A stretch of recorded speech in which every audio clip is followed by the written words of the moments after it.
Hello dears. അപ്പം ഞാൻ ദൈവം കൂടി കാലത്ത് എങ്ങോട്ട് പോകുമെന്നറിയാമോ? കാലത്ത് നിന്നും പറയാനൊക്കത്തില്ല. മണി 11:30 12 മണിയുടെ അടുത്തെത്തി. അപ്പോൾ ഞങ്ങൾ അടുത്തുള്ള പഞ്ചായത്ത് ഹോസ്പിറ്റലിൽ പോകുവാണ്. ദേവുന് പെട്ടെന്നൊരു വയറുവേന വന്നതാണ്. അതിൻ്റെ പിറ്റേന്നായപ്പോഴത്തേനും ഭയങ്കര ചൂടും പനിയൊക്കെ ആയി. അങ്ങനെ ഞങ്ങളിത് നമ്മുടെ അടുത്തുള്ള പഞ്ചായത്ത് ഹോസ്പിറ്റലിൽ കൊണ്ടുപോകുവാണ്. പഞ്ചായത്ത് ഹോസ്പിറ്റൽ സത്യം പറഞ്ഞാൽ നല്ല പക്ക ഹോസ്പിറ്റലാക്കിയിട്ടുണ്ട്. കാര്യം ഒരു സ്ഥലമില്ല വൃത്തിയില്ലാത്ത എന്ന് പറയാനായിട്ട് എല്ലാം നീറ്റ് നല്ല പക്കയാണ് കേട്ടോ. അപ്പോൾ എന്നെയും കൂടി കാണിച്ചിട്ടുണ്ടായിരുന്നു. എനിക്ക് ഷോൾഡറിന് ഭയങ്കര വേദനയൊക്കെ ആയിരുന്നതുകൊണ്ട് അതും കാണിച്ചു. പിന്നെ ദേവുന് ഇവിടെ വരാൻ ഭയങ്കര ഇഷ്ടം. നല്ല എന്താ പറയുക, ഒരു പാർക്ക് തന്നെ ഉണ്ട് കേട്ടോ ഇവിടെ. അത്യാവശ്യം വെയിൽ കൂടി ഉണ്ടായിരുന്നതുകൊണ്ട് എനിക്ക് പേടിയായിരുന്നു. ദേവു കളിക്കേണ്ട എന്ന് പറഞ്ഞിട്ട് ആര് കേൾക്കാനാണ്.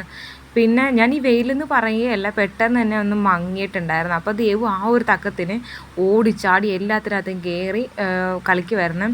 വെയിലും മങ്ങും പിന്നെയും വരും, അങ്ങനത്തെ ഒരു അന്തരീക്ഷമായിരുന്നു കേട്ടോ.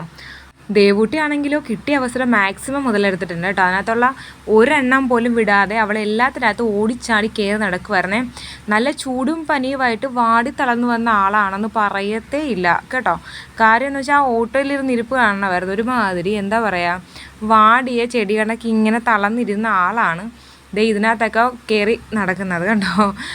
അത് കഴിഞ്ഞ് നമുക്കൊരു ബസ്സിൻ്റെ സമയം ചോദിച്ചപ്പോൾ പറഞ്ഞ് താമസിക്കാൻ 2:30 ആവുന്നു. അങ്ങനെ ഞങ്ങൾ ഓട്ടോയിലോട്ട് കയറുന്നത്, ഞങ്ങൾ പോകുവാണേ. കണ്ടോ, അത്രയും നേരം കളിച്ചിരുന്ന ആളാണ് ആ ഓട്ടോയിൽ കിടക്കുന്നത്. അങ്ങനെ ഞങ്ങളിതേ വീട്ടിലെത്തിയിട്ടുണ്ട്. എനിക്ക് വിശന്നില്ല, ചോറ് കഴിച്ചില്ല. അവളമാർക്കുള്ള ചോറെല്ലാം കൊടുത്തു. അതായത് ഞാൻ കാലത്ത് തന്നെ എല്ലാം കൂട്ടാനും ചോറും ഒക്കെ വെച്ചിട്ട് എൻ്റെ മാക്സിമം ജോലിയൊക്കെ തീർത്തിട്ടാണ് പോയത്.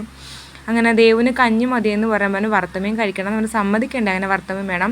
അങ്ങനെ ഞാനൊരു നാരങ്ങ എടുത്ത് ഉപ്പിട്ട് കലക്കി കുടിച്ചു കേട്ടോ. അപ്പോൾ ഇന്നത്തെ വിശേഷങ്ങൾ ഇതൊക്കെയാണ്. Tata bye bye, okay, see U.